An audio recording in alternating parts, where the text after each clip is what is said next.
All right, good afternoon, everyone, and welcome to session 2 of Grow Remote's discussions on policy for working remotely. I'm Paul Ellingstad. I'm one of the volunteers with the Grow Remote movement.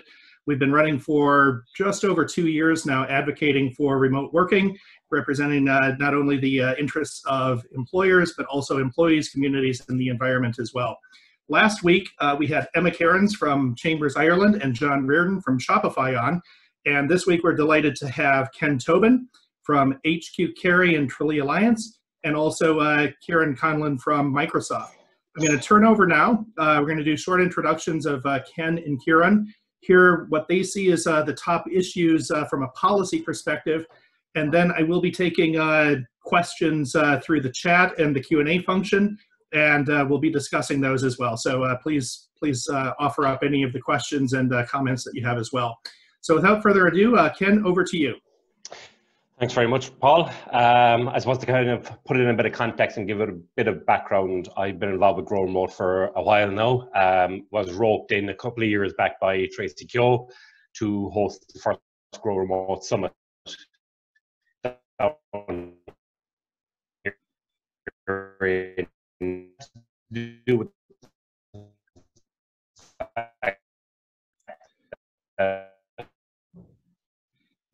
Ken, just seems we're having a little bit of technical difficulty there. Hello? We can hear you now. Sorry, apologies. So we've three hubs now, 2 in Tralee and 1 in Ellingstad.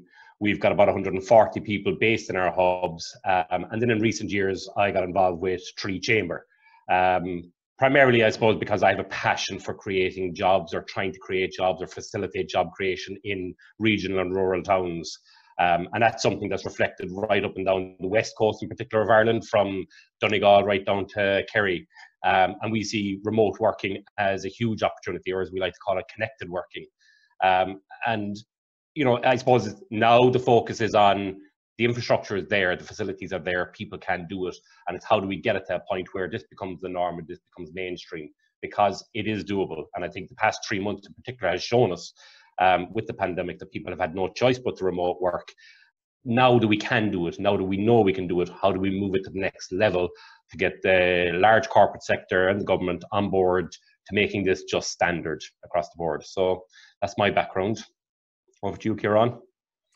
Thanks, Ken. Well, I'm Ciarán Conlon. I'm Microsoft's Director of Public Policy here in Dublin. And my role actually reports into Brussels, though, just to sort of point at the importance of EU-related policy developments as well. My background before my time in Microsoft, I'm with Microsoft about 18 months now, was primarily in the political sphere. I spent 5 years as advisor to Richard Bruton during his time in enterprise between 11 and 16. And one of the core agendas there obviously was getting a 16% level of unemployment down to close to full employment before pre-COVID, but also to try and flip some of the policy conversation away from a I suppose, client list and Dublin-oriented conversation always, and to try and devolve some of the thinking and planning and strategic orientation of enterprise models. So we developed this action plan for jobs model, which is about trying to pull together government policy from across the departments and agencies and coordinate it, but then also to devolve that concept to the regional action plans, trying to encourage not just one county, but clusters of counties, the NUTS2 groups of counties, to work together and come up with collaborative projects that could drive regional clusters, rather than trying to, I would say, salami slice policy and have every county trying to have a little bit of everything without getting critical mass in terms of cluster. And I suppose what's happened over the last 3 months, as appalling as the COVID crisis has been, it has created an incredible public policy petri dish for all sorts of new thinking and new ideas. And part of the reason I'm with Microsoft now is because I think it's very important that large corporates and large technology companies lean in, and apart from Microsoft's mission statement being to empower every organization and every individual to achieve more through our tools and devices and cloud services, what's happened in the last 3 months is remarkable in terms of the transition and move to that sort of leveraging that technology and that capability. So I'll try to bring some of those two perspectives to the conversation. Brilliant, thanks, Ciarán. So I want to flip this back over to Ken, and really, I think picking up on the fact that the pandemic has really created an opportunity here where 3 months ago, the understanding, the awareness of what remote working really entailed was relatively low. Now we have, everyone thrown into it. And again, I think we're conscious that, for many, this is not remote working as it should be. It's, crisis management. It's working from home while the kids are, schooling from home and everything as well. So as we've begun to open back up this week, and employers, communities, co-working spaces, et cetera, are looking at how we, start to normalize, or at least, make remote working, whether that's from home or even from co-working spaces, effective and efficient. I'd like to hear, what you're thinking. What do we need to be doing from a policy perspective? We've been doing a lot of, sort of spontaneous reaction over the last 3 or 4 months. What can we do from a community, from an organizational, or even from a government point of view to start to copper fasten, real progress in terms of remote working? Ken, what are some of the things that come to mind for you? Yeah, well, I suppose, look, you hit the nail on the head when you said, how do we normalize this? Because it has been crisis management to date. And a lot of people have been cast into the remote working and maybe haven't planned it in the correct way. Our own figures through the Chambers Ireland network shows that productivity will be down about 20% across the board for anybody that is remote working. But actually we can understand why it has been, because this hasn't been a planned kind of devolution of the way we work. It has been a crisis management. So I think maybe one of the key things that can be done now is addressing the key issues that are there as to why productivity has dropped.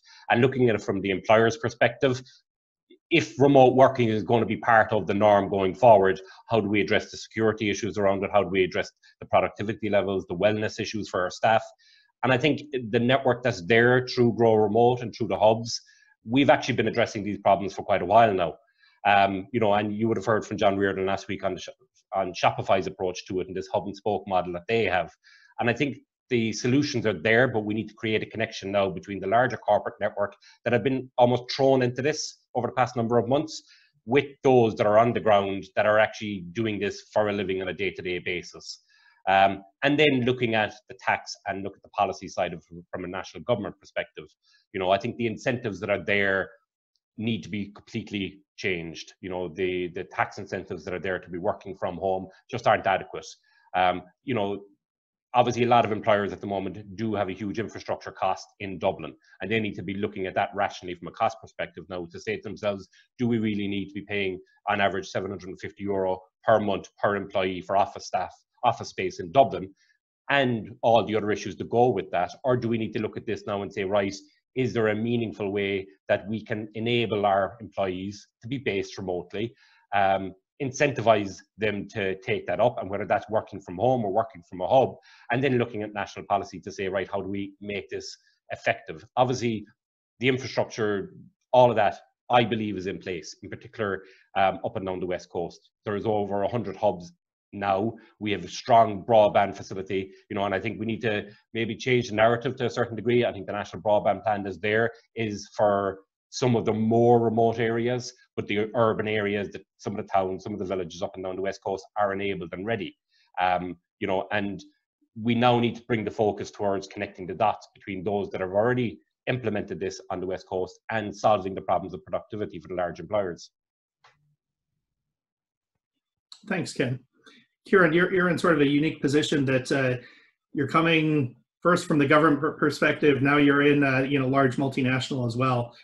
The issues that Ken's raising, are those resonating with what you've seen both from the government point of view as well as what you're now seeing in the multinational as well? Yes, they are, and look at it's a constant political challenge to try and deliver on regional development ambitions. And I've always felt from my time in government that there was an undue focus on the FDI sector because it's the most visible in terms of news and ribbon cutting, and it's the thing that politicians tend to get more profile out of. And I was blue in the face trying to explain to people that, say, Enterprise Ireland, for instance, with for supporting Indigenous exporters and supporting the local enterprise office network, you know, have more companies, have more employees in their portfolio than the IDA. But they're smaller on average, and you get 10, 20, 30 job announcements, not the 700 jobs announcements that make the 6 o'clock news. So I was always very keen to try and make sure that we understood the Indigenous enterprise opportunities and to grow out of Ireland. And certainly there's greater scope for, if you overlay Enterprise Ireland companies on a map of Ireland, there's a greater, about 75% from my previous recollections of Enterprise Ireland jobs are outside Dublin. About over 50% of IDA jobs are outside of Dublin. So Enterprise Ireland jobs tend to be more geographically dispersed. In terms of productivity, I'm also on the National Competitiveness Council, and that's one of the biggest challenges facing Irish enterprise generally. And in terms of productivity issues, what's happening is that the FDI sector is masking a major productivity challenge for our Irish enterprise generally. The productivity levels in FDI are about 3 to 4 times that of Indigenous enterprises. So the aggregate looks quite healthy from a national perspective, but if you look under the bonnet and look at Indigenous enterprise, it doesn't have that level of productivity gain. I'm always a little bit wary about tax measures and things like that because, well, there's always an equal and opposite reaction, and it can get a little bit messy. I think the types of clusters that Ken is describing is really the heart of where I think this goes. I think one of the biggest challenges is, again, the dichotomy between private and public sector mindsets towards remote working. I think Minister Humphreys before Christmas there had a work remote in Ireland study, not necessarily definitive, but quite a large sample, and it showed more than twice as many private sector workers or organizations are facilitating remote working than public sector organizations. So at 63% of organizations in the private sector versus 28% in the public sector.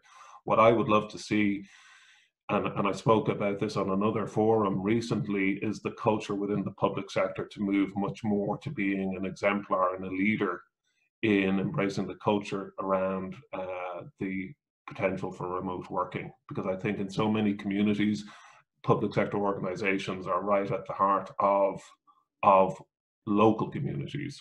And it sets a really strong example. And I know the new administration has set out some targets about remote working.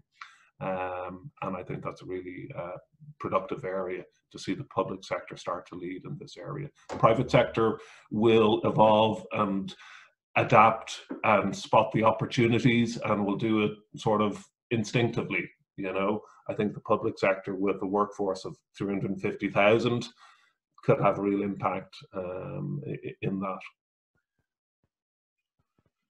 Great, thanks. There's a lot to unpack in there, Ciarán.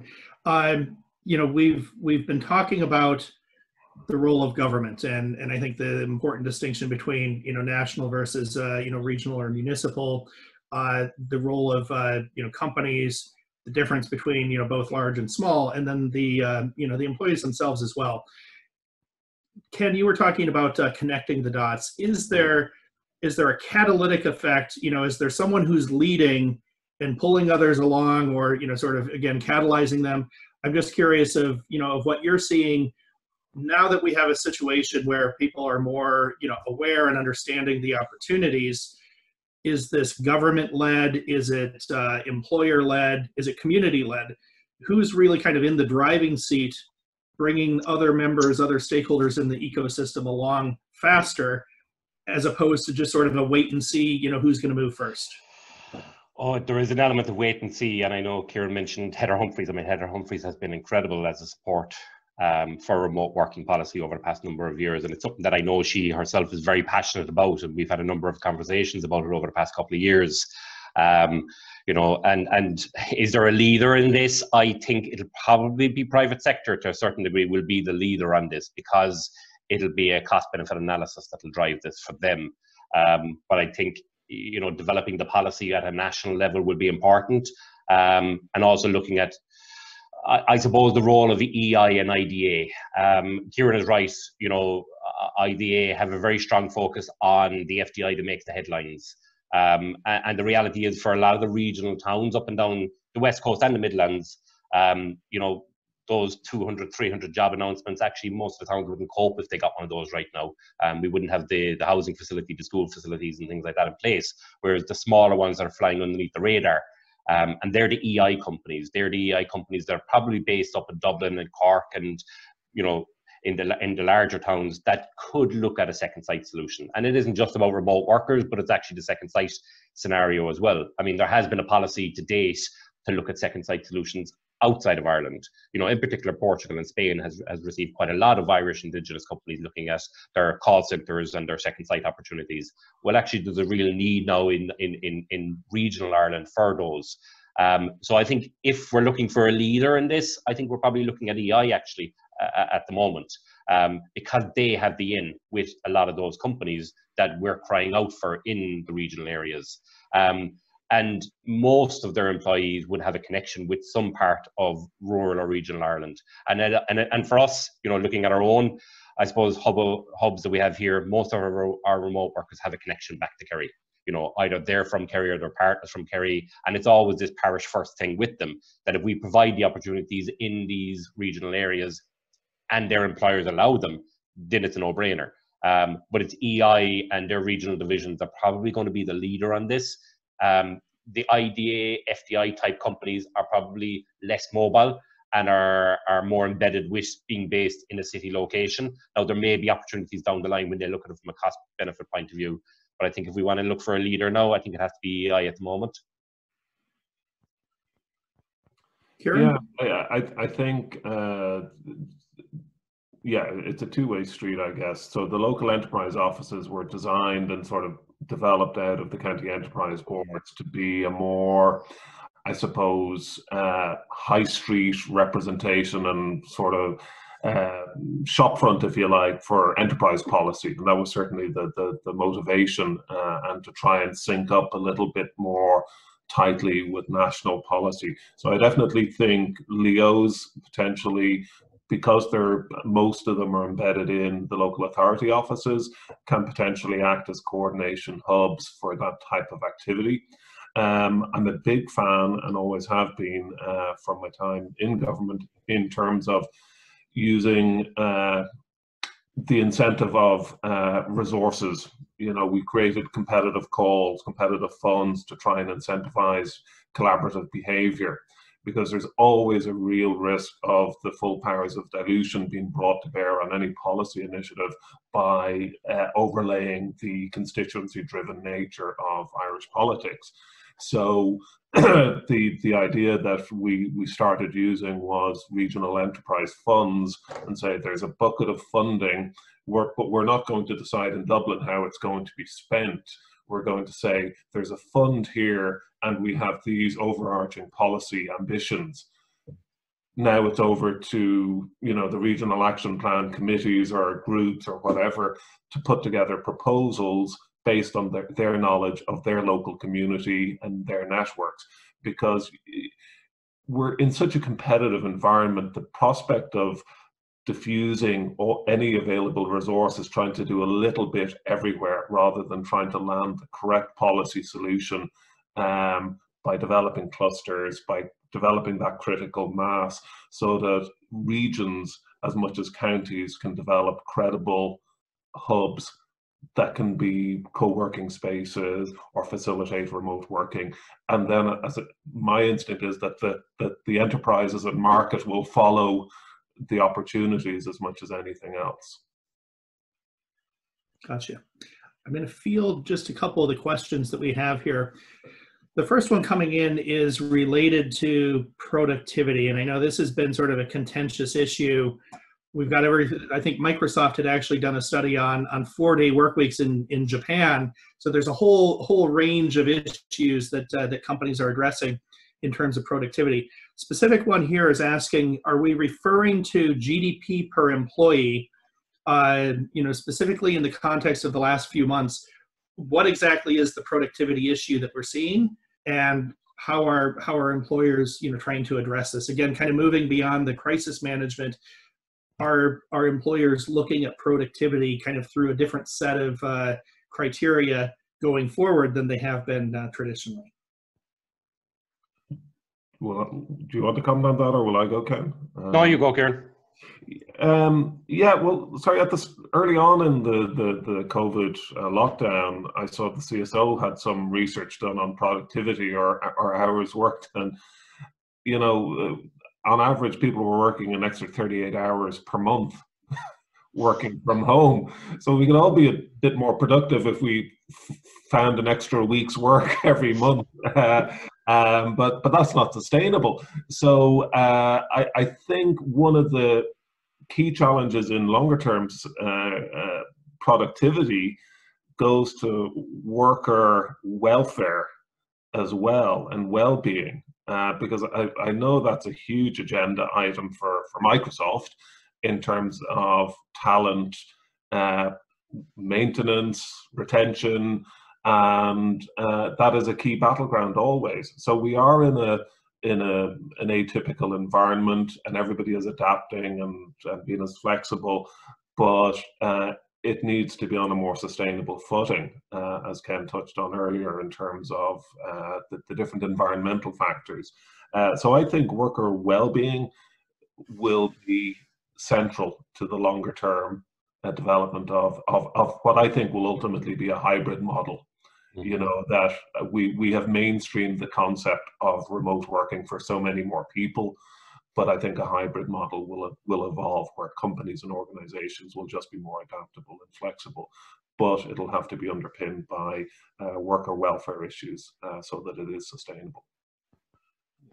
Yeah, and I suppose kind of following on from that, and this is more of a question than an answer, is to try to get inside the head of the decision makers at C-level in the large corporates to see where they're at now, because obviously, we had an element of crisis management coming into this, and now we're coming out of it and saying, right, how do we make this the norm? How do we plan ahead over the next 12, 24 months? And if there's second waves and third waves, we need to put a framework in place in each organization. So it's really trying to figure out what the larger corporate sector are thinking at this stage. How did they maintain the levels of productivity, and how did they make some sort of a blended working model the norm going forward?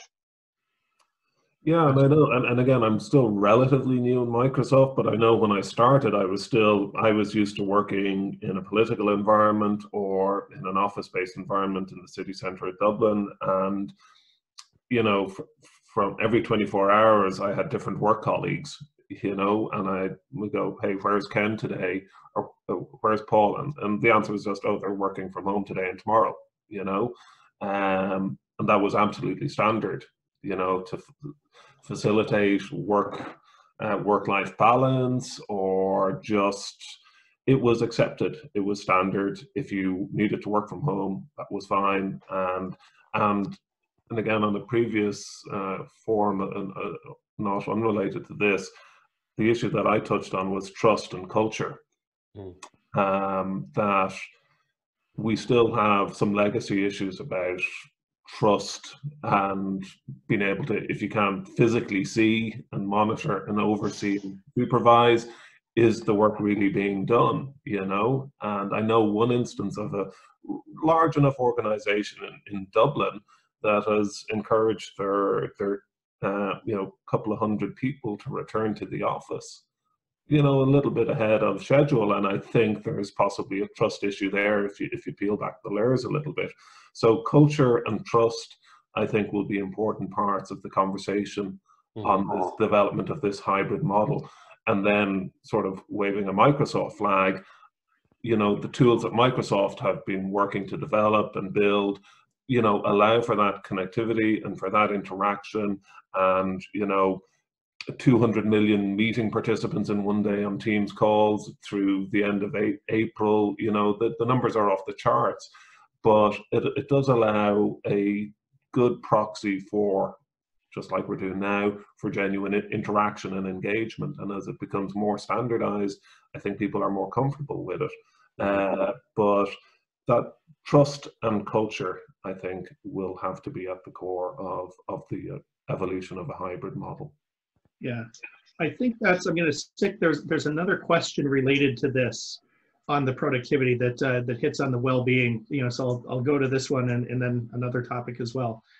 But, you know, the question is, in terms of well-being for remote workers, musculoskeletal disease is one of the top 2 work-related injuries reported by Irish workers. From a policy or incentive point of view, what can the government do to support correct remote or home setups to prevent these issues growing? For example, you know, like the bike to work scheme, is there a work at home scheme or work at a co-working space scheme, you know, that can be incentivized as well? Yeah, I think that's threaded right in with the concern on employee well-being. It's probably the second time today I've heard the reference to the bike to work scheme as a tool that could be there to enable home office setups or a co-working allowance. And kind of going back to my last conversation face to face with Heather Humphreys, when I suggested that some sort of an incentive be there to enable people to remote work in regional and rural locations, that was pretty much shot down straight away, that she wasn't in the habit of incentivizing one location over another. But definitely as a principle, as a tool, that bike to work scheme is a good model that could be followed. You know, especially if we're looking at the wellness of employees as being the key priority, and it is and always should be the key priority for people. Yeah, there's, I suppose, one of the an alternative sort of perspective on this is that it's, if you're an employee, it is an organization's responsibility to provide for your welfare at work. And if your work happens to be in your home office, that is still, you know, so that's part of the balance I find in the public policy debate about thinking that there is a tax incentive or a tax break or a lever that can be pulled on Merrion Street or Kildare Street that will necessarily work in all locations. The bike to work scheme was hugely popular and successful. From my just anecdotal experience of it, it saw the price of bikes shoot up, and essentially a transfer of money from the revenue to bicycle shops. And now there was a societal gain to that, but when you start looking at policy levers like tax incentives, there are lots of people in Merrion Street that will look very closely at schemes like that and start talking about dead weight and unintended consequences and whatever else. So I think if you get the culture correct, the model will evolve. And I instinctively don't like to look straight for a tax intervention or a lever like that. As I said, if you're an employee, your employer has obligations in terms of worker welfare. Okay, I'm going to shift gears here a little bit. I think we've struck a nerve with a few people here. I have 2 very related questions. You know, one is, what specifically can Enterprise Ireland do for SMEs in terms of training, advice, getting the right scaffolding in place for remote teams? Many SMEs do not even have robust remote work policies, you know, for example. And then a related question to that, again, is saying, you know, what specifically can local government do, you know, to create the right conditions? And I'll add on to that. Pat Dowling down here in Clare, the CEO of Clare County Council, was on the radio 2 weeks ago saying that the recovery, a big part of that is going to be driven by, co-working, remote working. The county has a number of co-working spaces already. If they need to open additional ones, so be it. That's going to be part of the plan. Is it just opening co-working spaces, or what are some of the concrete things that county councils and Enterprise Ireland and the LEOs can be doing this week, next week, next month, to really copper fasten, a move towards remote working, in your opinion? Very leading question. Maybe I suppose I had a heated discussion with Eamon O'Keefe about this going back about 2 years ago, when the Gaeltech hubs started popping up and down rural Gaeltech areas. And I suppose my view has always been demand-led in regards to co-working and hubs. That I think it's very easy to develop hubs in areas as a panacea to a jobs problem. Let's invest 5 million and we'll build a hub in a rural village. But then those hubs sit there and they're not used, and that becomes a problem. I think the development of hubs, whether it's public sector or private sector, has to be demand-led, because if they're empty, then you haven't really solved the problem. And if there's an investment to be made, it needs to be, you need metrics, and those have to be jobs-led metrics. And okay, Eamon didn't agree with me on that point, and more Gaeltech hubs have been developed, and they're struggling. They're struggling to fill spaces because the infrastructure, the housing network, everything else wasn't developed around them. What can county councils, local authorities do right now? There's probably a lot of things that they can do looking at their town centres. There are various initiatives that are there, and they're only there in the larger cities. And whether they work or not, and I had a big debate on this yesterday, like the likes of the Living City Initiative and things like that. There are models there that could be explored and could be developed.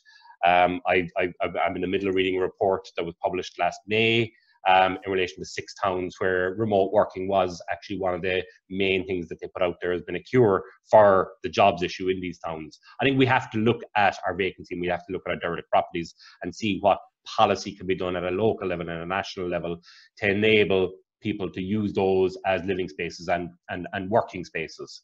That's what local authorities, I think, could do right now, and very easily do.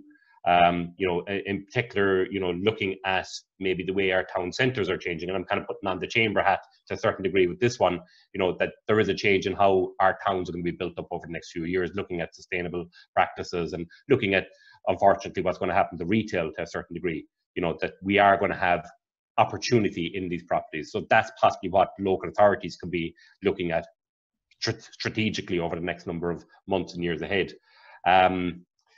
Aside from that, over to you, Ciarán. I think it's going to be demand-led, and I think it's going to be private enterprise-led. Yeah, again, sorry, you're on the money completely, I think. I still remember as a child, my mum is from Erishead in Mayo, and we spent many a 5.5-hour drive getting to Belmullet, and I remember as a kid there was an IDA advanced facility built outside Bangor, and I remember literally every holiday over subsequent years, from about the age of 7 or 8, it became increasingly more derelict every year. And it was a big white building. It was literally a white elephant, So the if you build it, they will come idea, I don't believe stands up to scrutiny. I think again, just pivoting back to the sort of policy levers that tend to work. When we were doing the regional sort of action plan sort of concept, one of the things we were looking at was what role can IDA, apart from the work that we were doing with EI and the LEOs and the local authorities, do. We did an audit of a gap analysis. What are the types of things that are stopping? You're not necessarily there's roughly a tier 1, tier 2, tier 3 sort of audience in terms of FDI, and there are some companies that just want to be located in the capital city. They're not looking anywhere else. But what could you do to get tier 2 or tier 3 companies that are open to regional locations? And one of the gaps was high-end office space. You know, this was 2013, 2014. And so we allocated money. We managed to wrangle some additional money out of PER, which was one of the greatest triumphs of my time there, to get IDA to commit to a network of advanced facilities. So it was a learning from that model that I described from sort of the early 80s, if you like, that the IDA had a pipeline that they knew this would be an additional sales point. And most of it in Castlebar was one. I think there's one in Kerry, I think one in Sligo, at Lone. And those facilities were built as a hook to get those sort of tier 2 or tier 3 FDI investments. So in a similar way, I think it's about working out, say, for a Clare or a Kerry, what is the potential pipeline for workers that would be open to working remotely in a Kerry location. And it's one of the things that we've been trying to work with government on, actually, in response to the COVID crisis, is looking at cloud-based data analytics and maybe working with LinkedIn or the Department of Social Protection or whatever else to try and work out a bespoke county-by-county dashboard about what is and isn't possible, you know, in terms of accelerating the transition back towards hopefully full employment, but also the local authorities, the LEOs, acting as a fulcrum, I think, for that type of exercise, so that you can say, well, look, we know that there are 2,000 people with Kerry or Clare interests or instincts. We think if we build a facility with, 300 desks, that there's an audience for that. So it's not beyond the wit of man to come up with models that can actually interrogate these options and come up with good solutions. Great. I'm going to do one more question that we have here, and I want to leave a few minutes at the end here for both of you, Ciarán and Ken, to ask a question, whether it's directed to a specific audience, or just in general on the policy question, and then, a parting piece of advice. But the question here, it's an interesting one about, incentives, as opposed for the remote workers themselves. Are there policy instruments that support communities themselves to attract remote workers, to locate? For example, place promotion schemes combined with resource assessments. For example, does housing services supply meet potential demand from new settlers? I know, for example, we've seen in the Grow Remote community, there are examples of Tulsa, Oklahoma, that is paying remote workers $10,000, to relocate. A couple communities in Vermont are doing something similar. Instead of focusing on the workers themselves, are there potential policy levers, that can be directed specifically to the communities, to become more attractive as remote working hubs? There isn't, in regards to those models like the Tulsa models, where there's cash rewards effectively to cover your relocation costs. I often refer to a small town in Montana, Bozeman, Montana, which is where we always refer to as our kind of a guide on things. There was no financial incentives or anything like that. They just put the infrastructure, they put the community together to make it a nice place to work and live. There was no cash reward. It was just the right thing to do because, it was a better quality of life. And I always refer to I think their document is Better Work Montana is what their document is. There isn't that I know of. Obviously, you've got town and village renewal schemes and things like that, which very much now have a focus on marketing, remote working, building communities, all of that. And that's probably one that's there for the smaller towns and villages right now. And there's always various programs that come along. I think a community kind of has to just come together naturally themselves and say that remote working is something that we'll embrace, and what do we need to put in place, whether that's lobbying for decent broadband or infrastructure or developing co-working hubs. But I think you kind of need to take a stock on what else is there as well, because if somebody's going to move to a town, it isn't just for an office. They're going to want to look at the school infrastructure. You know, is there a place for my kids to go to school? What's the local GAA club like? You know, what are their activities? And it's a marketing thing, it's a packaging thing, but you have to look at it from the end user, the remote worker's perspective, and say, well, if they're going to move here, why are they moving here? What else do we need to put in place? And a lot of towns have that community already. You know, even looking at your local tidy town network and things like that, and opportunities to volunteer and get involved, because that's why they're possibly relocating, is they want to be involved in something. You know, so it isn't just about the bricks and mortar of a building anymore. It is about the entire community and wrapping all that together. Yeah, and I'm going to be in violent agreement again with Ken. And again, it's analogous to the IDA selling Ireland. You know, when IDA are selling Ireland internationally, its most recent strategy, I think they've just launched a new strategy recently, but in around 2015, the whole IDA strategy was around a sense of place.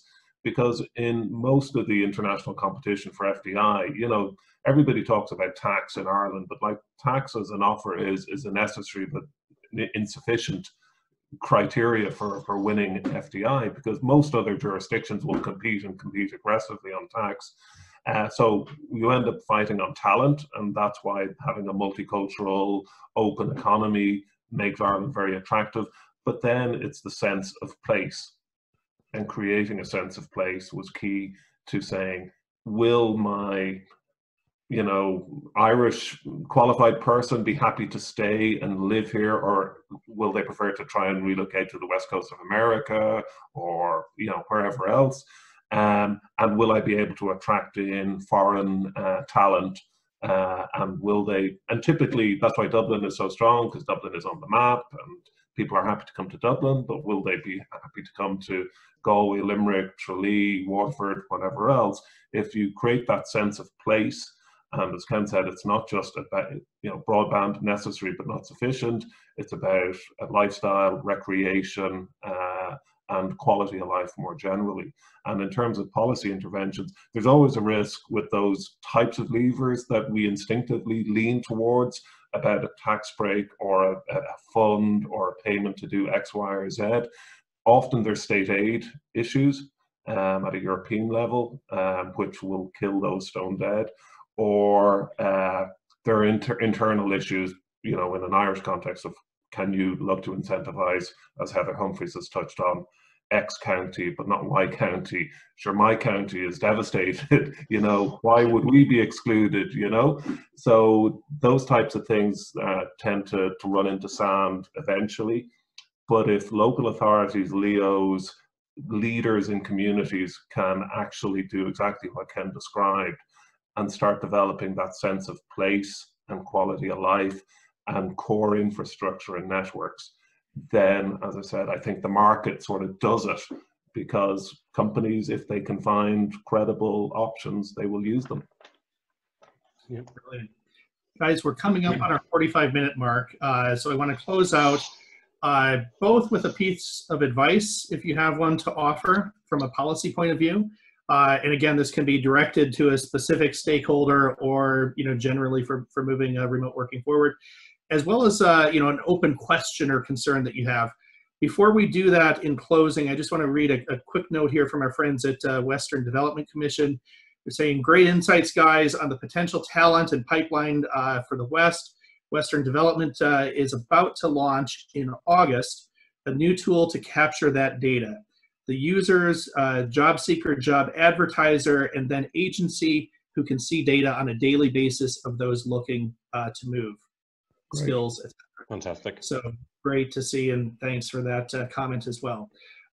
So Ken, over to you. Advice and a question or concern if you have. I suppose this one is kind of fueled by a discussion I had earlier on. We have a hub network down here in Kerry, the Kerry Hub Network, aptly named. Some of the more rural hubs that we have down in Kerry, obviously coming off the back of the pandemic, are struggling to fill space. And the question that they kind of want to put out to those that are currently remote working, why not use a hub right now? You know, what is preventing you from using a hub? You know, obviously we're talking, you know, and we want to look at blended models where you're working from home and you're working from your main office. But if you're not using a hub to date, why haven't you used the hub? So it's more of an open question to anybody that's on the call to see what the answer to that would be. Okay. If I was to look at sorry, what was the question again? A policy recommendation or a policy, you know, if you could. Yeah, the policy recommendation, if there's a particular concern or question that you have, you know, flag that as well. Yeah, again, I pivot back to an earlier comment about the public sector being leaders in this, and, you know, commit to that 20% remote working within the public sector, and benchmark it, and don't drop it, you know, in 6 or 12 months, and try to drive that cultural change that says we don't have to literally watch you clocking in and clocking out, which still there are elements of across the public sector. So that cultural thing, I think, can be driven out of government and out of the public sector. Yeah, the question I just have is again back to each community. You know, how can you pull together your core actors and community leaders to try and build that sense of place, and then you have a much more credible conversation with policymakers. And you know, I was always struck by Skibbereen and places like that, you know, and you know, there's a certain critical mass maybe of, you know, people in Skibbereen that, you know, it's slightly idiosyncratic, so it's not absolutely replicable everywhere else, but there are case studies, you know, where, you know, that sense of place and identity and community leaders have really pulled together, you know, and I think there's real opportunities there. Opportunity is a great parting word that will leave everyone today. Ken, Ciarán, thanks so much for your time. To everyone listening, thanks for tuning in and sharing your questions and comments. We will have the recording of this up on the Grow Remote YouTube channel, and we will continue the dialogue as well. So this isn't just you know, a one-off conversation. You know, we're building out you know, the topics and the conversation and trying to take specific actions forward based on those conversations as well. So join us on social media. Check out YouTube for the recording, and we'll be back next week. Same time, same place. Please register at Eventbrite, and we'll have announcements out on our next speakers for next week, hopefully by tomorrow. All right, thanks everyone. We'll see you next week. Thanks. Bye.